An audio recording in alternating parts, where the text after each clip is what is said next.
আসসালামু আলাইকুম আমার প্রিয় শিক্ষার্থীরা, তোমরা সবাই কেমন আছো? আশা করি সবাই নিশ্চয়ই ভালো আছো, সবাই নিরাপদে আছো। তোমাদের ফিন্যান্স অ্যান্ড ব্যাংকিংয়ের প্রথম অধ্যায়ের কিছু গুরুত্বপূর্ণ টপিক আমি তোমাদের সাথে আলোচনা করেছিলাম। আজকে আমি তোমাদের সেই অধ্যায়েরই পরের অংশটুকু নিয়ে আলোচনা করব। তোমরা সবাই খাতা কলম নিয়ে রেডি হয়ে যাও।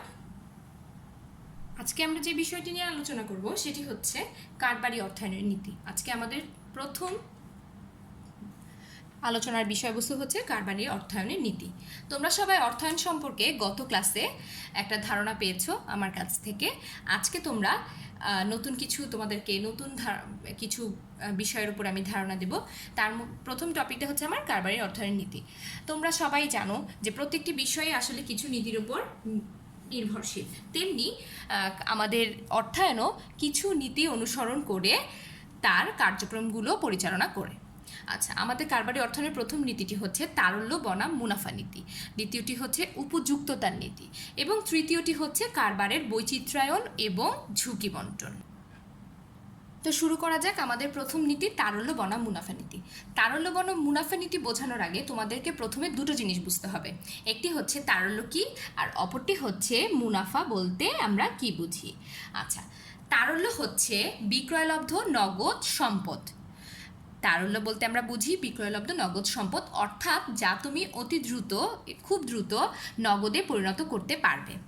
উদাহরণ দিচ্ছি একটা, তাহলে তোমরা খুব ভালো মতো বুঝতে পারবে। উদাহরণ হচ্ছে নগদ অর্থ। নগদ অর্থকে আমরা খুব দ্রুত নগদে আমরা পরিণত করতে পারি। এই জন্য তারল্য বলতে আমরা বুঝি যে বিক্রয়লব্ধ নগদ সম্পদ। আচ্ছা, এবার চলে আসো মুনাফা বলতে আমরা কি বুঝি।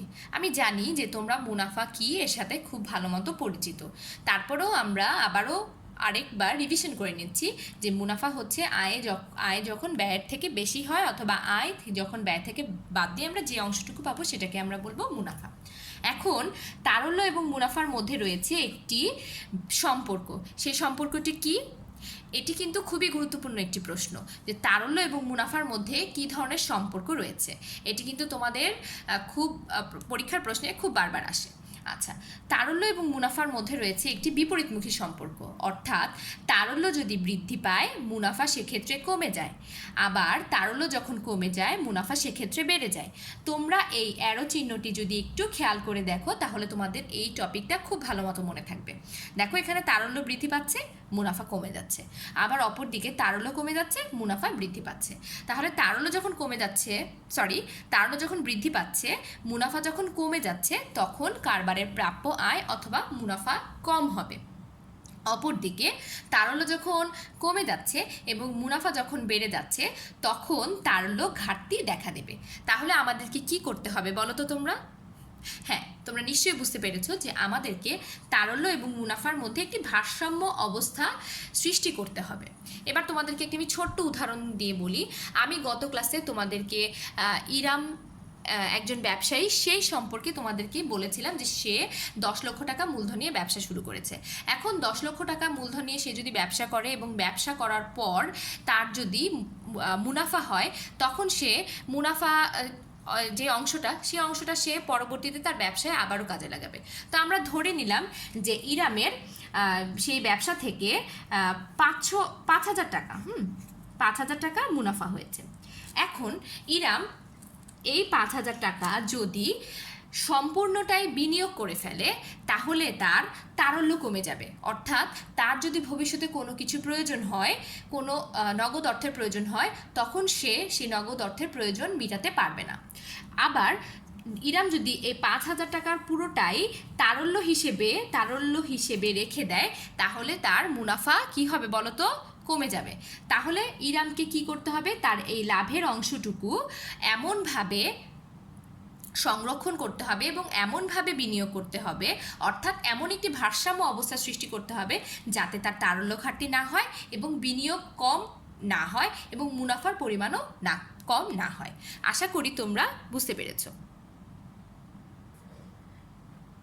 এবার আমরা যে নীতিটা সম্পর্কে পড়বো সেটা হচ্ছে জানবো সেটা হচ্ছে উপযুক্ততার নীতি। আচ্ছা, এখন চলো আমরা বুঝি যে আসলে উপযুক্ততার নীতি বলতে আমরা কি বুঝি। স্বল্পমেয়াদী তহবিল আসলে সরবরাহ করে চলতি মূলধন। স্বল্পমেয়াদী তহবিল কি এটা সম্পর্কে আমরা জানি। আমি জানি তোমাদের মনে এই প্রশ্নটা এসেছে যে আসলে স্বল্পমেয়াদী তহবিল কি বা চলতি মূলধন কি। স্বল্পমেয়াদী তহবিল, তোমরা শব্দটা শুনে হয়তো একটু আন্দাজ করতে পারছো যে স্বল্প অর্থাৎ অল্প সময়ের জন্য আমরা যে তহবিল গঠন করব সেটাকে বলা হবে স্বল্পমেয়াদী তহবিল। এবার চলে আসো চলতি মূলধন কি। চলতি মূলধন হচ্ছে আমাদের যে প্রাত্যহিক কারবারি প্রতিষ্ঠানে প্রাত্যহিক কোনো খরচ নির্বাহ করার জন্য যে মূলধনটা গঠন করা হয় সেটাকে বলা হবে চলতি মূলধন। অর্থাৎ ব্যবসা প্রতিষ্ঠানের দৈনন্দিন খরচ, যেমন কাঁচামাল ক্রয়, মজুরি প্রদান ইত্যাদি খরচ নির্বাহ করার জন্য যে মূলধন গঠন করা হয় সেটাকে আমরা বলবো চলতি মূলধন। এখন আসো আমরা চলতি মূলধনের কিছু বৈশিষ্ট্য দেখে নিই। চলতি মূলধনের দৈনন্দিন খরচ নির্বাহ করা হয় চলতি মূলধনের মাধ্যমে। এই চলতি মূলধনের পরিমাণটা আসলে কম থাকে এবং স্বল্প সময়ের জন্য আসলে এই চলতি মূলধন গঠন করা হয়। এবার আসো দীর্ঘমেয়াদী তহবিল। দীর্ঘমেয়াদী তহবিল দিয়ে স্থায়ী মূলধন সরবরাহ করা হয়। এখন প্রশ্ন হচ্ছে দীর্ঘমেয়াদী তহবিল কি। দীর্ঘমেয়াদী তহবিল হচ্ছে যা দীর্ঘ সময়ের জন্য আমরা গঠন করি। আর স্থায়ী মূলধন বলতে কি বুঝি আমরা, দেখো দীর্ঘ সময়ব্যাপী ব্যবহারকৃত সম্পদ ক্রয়ের জন্য গঠন করা হয় যে মূলধন তাকে আমরা স্থায়ী মূলধন বলব। উদাহরণস্বরূপ দালান কোঠা নির্মাণ বা ভূমি ক্রয় এবং মেশিন বা যন্ত্রপাতি ক্রয়, এই ধরনের জিনিস ক্রয় করার জন্য আমরা যে মূলধন গঠন করব সেটাই হচ্ছে স্থায়ী মূলধন। আর স্থায়ী মূলধনের বৈশিষ্ট্যগুলো একটু দেখে নিই। স্থায়ী মূলধনের বৈশিষ্ট্য হচ্ছে পরিমাণে বেশি, দীর্ঘ সময়ের জন্য এটা গঠন করা হয়, ব্যাংক এবং আর্থিক প্রতিষ্ঠান হতে সংগ্রহ করা হয় এবং অধিক হারে সুদ প্রদান করা হয়। তোমরা কিন্তু জানো ব্যাংক এবং আর্থিক প্রতিষ্ঠানগুলো থেকে আসলে যদি কেউ ঋণ গ্রহণ করে তাহলে তাকে নির্দিষ্ট হারে নির্দিষ্ট সময় পর সুদ প্রদান করতে হয়। আচ্ছা, এখন দেখো আমরা যদি স্বল্পমেয়াদী তহবিলের মাধ্যমে স্থায়ী মূলধনের ব্যয় নির্বাহ করতে চাই অথবা দীর্ঘমেয়াদী তহবিলের মাধ্যমে চলতি মূলধনের ব্যয় নির্বাহ করতে চাই, তাহলে কি আমাদের কারবারের নীতি বা কারবারের সঠিক কোনো নিয়ম নীতি অনুসরণ করা হবে? হবে না। তখন আমাদের উপযুক্ততার নীতিটি অনুসরণ করা হবে না। তার মানে তোমাকে স্বল্পমেয়াদী তহবিল দিয়ে অবশ্যই চলতি মূলধনের ব্যয় নির্বাহ করতে হবে এবং দীর্ঘমেয়াদী তহবিল দিয়ে তোমাকে স্থায়ী মূলধনের ব্যয় নির্বাহ করার জন্য সিদ্ধান্ত গ্রহণ করতে হবে, নতুবা আমাদের এই কারবারের উপযুক্ততার নীতিটি অনুসরণ করা হবে না। এবার চলে আসো তোমরা 3 নম্বর যে নীতি আমাদের, সেটি হচ্ছে কারবারের বৈচিত্র্যায়ন এবং ঝুঁকি বন্টন। এখানে তোমাদেরকে দুটো জিনিস প্রথমেই বুঝতে হবে, সেটি হচ্ছে বৈচিত্র্যায়ন কি এবং ঝুঁকি কি। তবে আমি তোমাদের এই দুটো জিনিস বলার আগে আমি তোমাদেরকে একটি মজার একটি লাইন বলবো, সেটা হচ্ছে কি দেখো আমি লিখিয়ে দিয়েছি এখানে, don't put all eggs in one basket. মানে কি বলো তো? মানে হচ্ছে তোমার সবগুলো ডিম একটি ঝুড়িতে রেখো না। তার মানে হচ্ছে ধরো তুমি বাজার থেকে কিছু ডিম কিনে নিয়ে আসলে, এখন সেই কেনা ডিমগুলো তুমি যদি একটি ঝুড়িতে রেখে দাও আর অসাবধানতাবশত যদি সেই ডিমগুলো ভেঙে যায়, তাহলে কিন্তু তোমার কষ্ট করে কিনে আনা ডিম নষ্ট হয়ে গেল এবং তোমার যে অর্থ দিয়ে ক্রয় করেছে সেটাও তোমার ক্ষতি হলো। তো তাহলে আমাকে কি করতে হবে? আমি বাজার থেকে কিনে আনা ডিম যদি আমি ভিন্ন ভিন্ন ঝুড়িতে রাখি, তাহলে হয়তোবা যে কোনো একটি ঝুড়ি ভেঙে গেলেও বাকি ঝুড়িগুলো অক্ষত থাকবে। এটি তোমাদেরকে বোঝানোর একটাই কারণ হচ্ছে এই লাইনটার সাথে আসলে বৈচিত্র্যায়ন শব্দটি অনেক বেশি জড়িত। এখন কথা হচ্ছে বৈচিত্র্যায়ন বলতে কি বুঝি। দেখো বৈচিত্র্যায়ন বলতে বুঝি আসলে বিচিত্রতার সম্ভার। আর আমরা যদি অর্থায়নের ভাষায় বলতে চাই তাহলে হচ্ছে বিভিন্ন প্রকল্পের সম্ভার। আর ঝুঁকি বলতে আমরা কি বুঝি? ঝুঁকি বলতে আমরা বুঝি প্রত্যাশিত ফলাফল এবং প্রকৃত ফলাফলের পার্থক্য। আচ্ছা, তাহলে এই বিচিত্রতার সম্ভারের মাধ্যমে বা বিচিত্র প্রকল্পের সম্ভার যদি একটি কারবারে করা হয় তাহলে ঝুঁকিটা বণ্টিত হবে। আর ঝুঁকি যদি তোমার বন্টন হয়ে যায় তাহলে তোমার মুনাফা অর্জন করতে সহজ হবে। এবার তোমাদেরকে আমি একটি উদাহরণ দিচ্ছি। আমি এখানে দেখো উদাহরণে লিখেছি প্রাণ আরএফএল। তোমরা সবাই নিশ্চয়ই প্রাণ আরএফএল চেনো। প্রাণ আরএফএলের শোরুমে তোমরা যদি যাও তাহলে তোমরা দেখতে পাবে বিভিন্ন ধরনের প্লাস্টিকের বাটি থেকে আরম্ভ করে বাচ্চাদের খেলনা থেকে আরম্ভ করে আমাদের দৈনন্দিন কাজের, বিশেষ করে তোমার আম্মুদের কাজের ব্যবহার্য অনেক কিছুই আসলে প্রাণ আরএফএলে পাওয়া যায়। আর তোমরা এটাও খেয়াল করবে যে তারা কয়েকদিন পর পরই নতুন নতুন জিনিস বাজারে, বিভিন্ন ধরনের জিনিস বাজারে তারা মার্কেটে তারা আনে। এই যে হচ্ছে প্রাণ আরএফএল কেন করছে, প্রাণ আরএফএল এ কারণে করছে যে যাতে বিচিত্রতা বা বৈচিত্র্যায়ন হয় এবং ঝুঁকি বন্টন হয়। কারণ প্রাণ আরএফএলের মতো এরকম আরও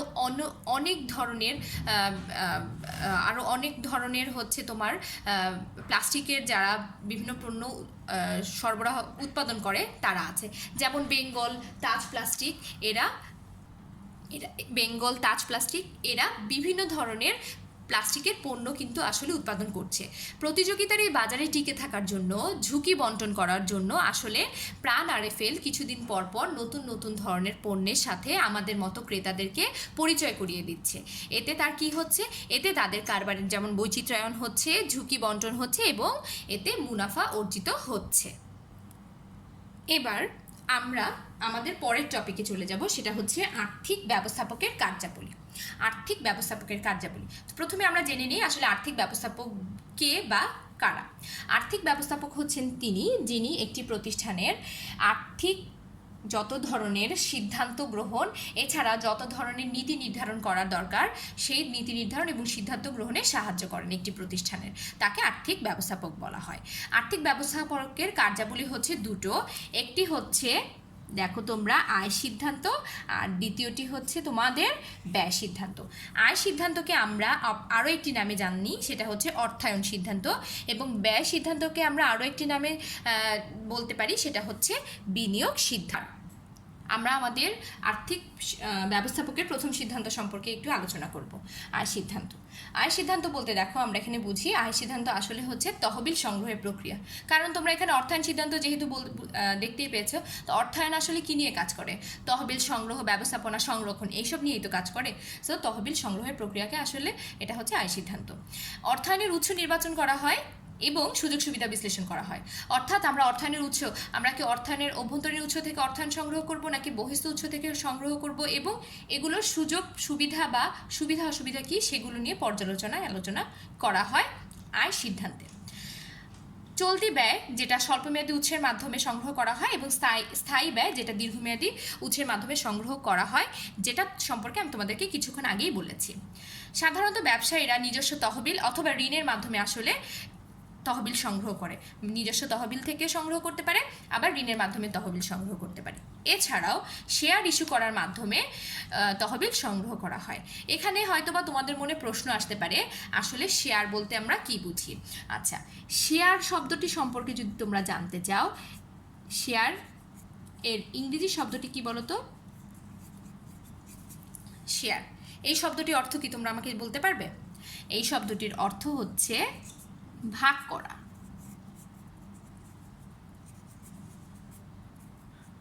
আমরা অর্থায়নের ভাষায় কি ভাগ করব?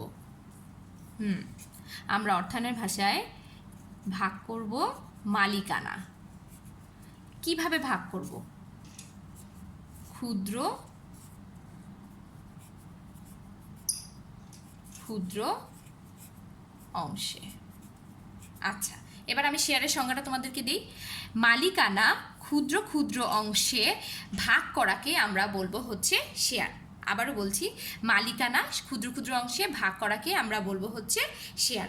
এখন দেখো যে শেয়ার ইস্যু করার মাধ্যমে আসলে তহবিল সংগ্রহ করা যায়, অর্থাৎ একটি কারবারি প্রতিষ্ঠানের ব্যক্তি শেয়ার ইস্যু করার মাধ্যমে বা শেয়ার বিক্রয়ের মাধ্যমেও আসলে তহবিল সংগ্রহ করতে পারেন। শেয়ার কি সেটাও তোমাদের হালকা একটু ধারণা আমি দিয়ে দিলাম। ইনশাল্লাহ নেক্সটে আমি তোমাদেরকে এর সম্পর্কে বিস্তারিত ধারণা দেবার চেষ্টা করব। ঋণের দায় এবং মালিকানা সত্ত্বের মধ্যেও আসলে ভারসাম্য সৃষ্টি করতে হয়। ঋণের দায় এবং মালিকানা সত্ত্বের মধ্যে ভারসাম্য সৃষ্টি করতে হয়। ঋণের দায় আসলে কিভাবে সৃষ্টি হয় সেই জিনিসটা একটু তোমরা আমাকে অবশ্যই হয়তো বা সামনে থাকলে প্রশ্ন করতে, সেই প্রশ্নটার উত্তরটাই আমি দিয়ে দিচ্ছি। ঋণের দায় সৃষ্টি হয় ঋণ গ্রহণের মাধ্যমে, আর মালিকানা সত্ত্বে সৃষ্টি হয় কিন্তু আসলে শেয়ার ইস্যু বা শেয়ার ক্রয়ের মাধ্যমে। তাহলে আমরা আয় সিদ্ধান্ত সম্পর্কে কি বুঝতে পারলাম? আয় সিদ্ধান্ত আসলে একটি তহবিল সংগ্রহের প্রক্রিয়া।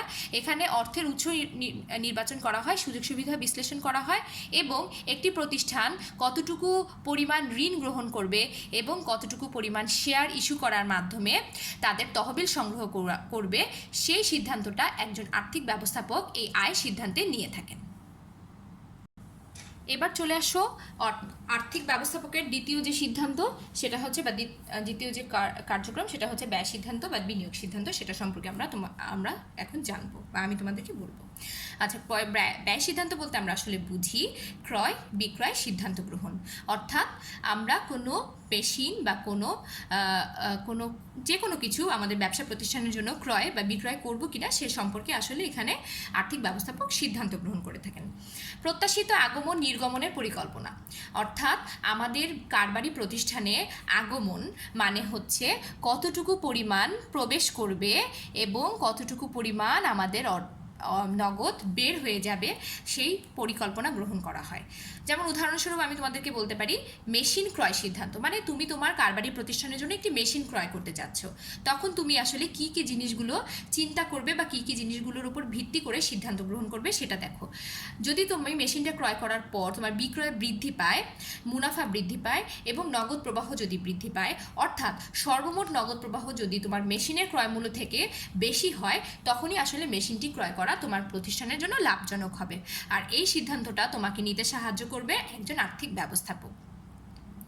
ব্যয় সিদ্ধান্তের আরেকটি গুরুত্বপূর্ণ বিষয় হচ্ছে এই ব্যয় সিদ্ধান্ত সময়ের উপর গুরুত্ব দেয় এবং ঝুঁকি নিরূপণ করে, অর্থাৎ ব্যয় সিদ্ধান্তে পিবিপি এর উপরে গুরুত্ব আরোপ করা হয়। পিবিপি সম্পর্কে তোমাদেরকে আমি ইনশাল্লাহ ডিটেলস নেক্সট ক্লাসে বলবো। আজকে আমি তোমাদেরকে এর সম্পর্কে একটু হালকা ধারণা দিচ্ছি যে পে ব্যাক পিরিয়ড, পিবিপি মানে হচ্ছে পে ব্যাক পিরিয়ড, অর্থাৎ কত সময়ের মধ্যে তোমার বিনিয়োগকৃত টাকা তোমার কাছে ফেরত চলে আসে, সেটাই হচ্ছে পিবিপি। এখন যেহেতু ব্যয় সিদ্ধান্তে সময়ের উপর গুরুত্ব দেওয়া হয়, অর্থাৎ পিবিপির ওপর গুরুত্ব দেওয়া হয় এবং অবশ্যই ঝুঁকির ব্যাপারেও চিন্তা করা হয়, সে কারণে আমরা হচ্ছে যেই প্রকল্পটি আমাদের দ্রুত আমাদের অর্থ আমাদের কাছে চলে আসবে যেই প্রকল্পটি থেকে, সেটি আমরা গ্রহণ করতে পারি। আচ্ছা, এখানে একটু উদাহরণ দিয়ে আমি তোমাদেরকে বুঝাই। যেমন ধরো এখানে একটা উদাহরণ হচ্ছে প্রকল্প এ, যেখানে তুমি বিনিয়োগ করেছো 50,000 টাকা, আর প্রকল্প বি হচ্ছে তুমি যেখানে তুমি বিনিয়োগ করেছো একই পরিমাণ টাকা 50,000 টাকা। প্রকল্প এতে 50,000 টাকা বিনিয়োগ করার পর 4 বছর পর তুমি পেয়েছো 80,000 টাকা, আর প্রকল্প বিতে 50,000 টাকা তুমি বিনিয়োগ করার পর 3 বছর পরে তুমি পেয়েছো 70,000 টাকা। এখন একটু খেয়াল করো, তুমি 80,000 টাকা যদিও পাচ্ছ প্রকল্প এতে, কিন্তু সময়টা বেশি লাগছে, আর 70,000 টাকা তুমি পাচ্ছ কিন্তু এখানে সময়টা কম লাগছে। এখন তুমি যদি ব্যয় সিদ্ধান্তের উপর নির্ভর করে সিদ্ধান্ত গ্রহণ করতে যাও, তাহলে তোমাকে কোনটা গ্রহণ করতে হবে? অবশ্যই তোমাকে এটি গ্রহণ করতে হবে। কেন বলো তো? তার কারণ হচ্ছে এটি গ্রহণ করলে তুমি কম সময়ে, অর্থাৎ প্রকল্প এর তুলনায় কম সময়ে তুমি তোমার অর্থ ফেরত পাচ্ছ। এবং আরও একটি দিক থেকে যদি আমরা চিন্তা করি, এই প্রকল্পের ঝুঁকি কম আর এই প্রকল্পের ঝুঁকি একটু বেশি, কারণ এখানে নগদ অর্থের পরিমাণটা বেশি এবং এখানে নগদ অর্থের পরিমাণটা কম। তাহলে এখানে যেহেতু ঝুঁকির পরিমাণও কম এবং সময়ও আমাদের কম লাগবে, সেক্ষেত্রে আমরা ব্যয় সিদ্ধান্ত যদি আমরা পর্যালোচনা করি তাহলে আমরা প্রকল্প বিকে গ্রহণ করব, কারণ প্রকল্প বিতে সময় কম লাগছে। আমি তোমাদের এই অধ্যায়ের খুব গুরুত্বপূর্ণ যে বিষয়গুলো, সেই বিষয়গুলো নিয়ে আসলে তোমাদের সাথে আলোচনা করলাম। আজকে আমার এই অধ্যায়ের শেষ আলোচনা, এবং এই অধ্যায়ের আরও যে কিছু গুরুত্বপূর্ণ বিষয় আছে যেগুলো তোমাদের পরীক্ষায় বারবার আসে এবং খুব অল্প এফোর্ট দিলেই তোমরা এখান থেকে খুব ভালো নাম্বার পেতে পারো, সেই জিনিসগুলো আমি তোমাদেরকে একটু বলে দিচ্ছি। যেমন এই চ্যাপ্টারে আছে কিছু অ্যাব্রিভিয়েশন, এই অ্যাব্রিভিয়েশনগুলো তোমাদের পরীক্ষায় অবজেক্টিভ এবং রিটেন পার্টে দুটোতেই এটা খুবই আসে, এবং এটা হচ্ছে তোমরা যদি বানানটা সঠিকভাবে লিখো তাহলে খুব সহজেই অল্প পরিশ্রমে তোমরা ভালো নাম্বার পাবে। আচ্ছা, অ্যাব্রিভিয়েশনের প্রথমটা হচ্ছে পিপিপি, যেটা হচ্ছে পাবলিক প্রাইভেট পার্টনারশিপ। এটা আসলে কি তোমাদের মনে প্রশ্ন আসতে পারে, তা আমি তোমাদেরকে বলে দিচ্ছি। পিপিপি হচ্ছে সরকারি এবং বেসরকারি সহযোগিতা বা সরকারি এবং বেসরকারি অর্থায়নের মাধ্যমে যে প্রকল্পগুলো হয় সেটাকে বলা হয় পিপিপি। এরপরের টপিকটা হচ্ছে বা এরপরের অ্যাব্রিভিয়েশনটা হচ্ছে এডিবি, এশিয়ান ডেভেলপমেন্ট ব্যাংক। এরপরের যেটা হচ্ছে সেটা হচ্ছে আইডিবি, এটা হচ্ছে বলা যায় আমাদের ইসলামিক ডেভেলপমেন্ট ব্যাংক। অ্যান্ড তারপরেটা হচ্ছে আইসিবি, এটা হচ্ছে ইনভেস্টমেন্ট কোঅপারেশন অফ বাংলাদেশ। আর লাস্ট ওয়ান যেটা হচ্ছে WTO, এটা হচ্ছে ওয়ার্ল্ড ট্রেড অর্গানাইজেশন। এই গেল আমার প্রথম অধ্যায় অর্থাৎ অর্থায়ন এবং ব্যবসায় অর্থায়নের গুরুত্বপূর্ণ কিছু আলোচনা। আশা করি তোমরা ক্লাসটি যদি মনোযোগ সহকারে দেখো তাহলে অবশ্যই তোমরা খুব ভালো মতো বুঝতে পারবে। আর আমি এরপরে ইনশাল্লাহ চেষ্টা করব তোমাদের একটি ম্যাথমেটিক্যাল চ্যাপ্টার করানোর জন্য। ততদিন পর্যন্ত তোমরা ভালো থাকো, সবাইকে ঈদের শুভেচ্ছা। সবাই বাসায় থাকো, নিরাপদে থাকো এবং চেষ্টা করো নিয়মিত পড়াশোনা করার। সবাই ভালো থেকো। সবাইকে আবারও ঈদের অগ্রিম শুভেচ্ছা জানিয়ে আমি আমার লেকচার শেষ করছি। আল্লাহ হাফেজ।